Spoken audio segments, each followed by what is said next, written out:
কেন বসছো? আমি তো বুঝি এই যে ঘাসটা খাওয়ানোর জন্য, ঘাস খাওয়ানোর জন্য না? নাও, এই তো ঘাস খাওয়ানোর জন্য যে তুমি এখানে বসে আছো সেটা তো আমি ঠিকই বুঝতে পারতেছি। নাও খাও,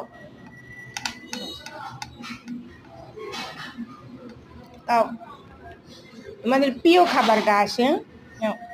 রানী তুমি খাবা না?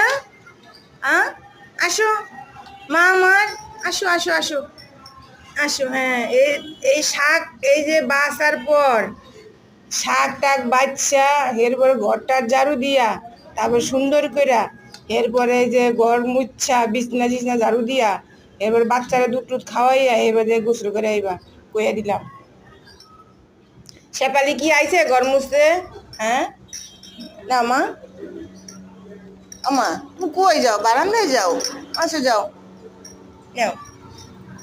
আমার বাবাটাই ভালো, আমার বাবাটাই লক্ষ্মী বাবা, আমার শোনা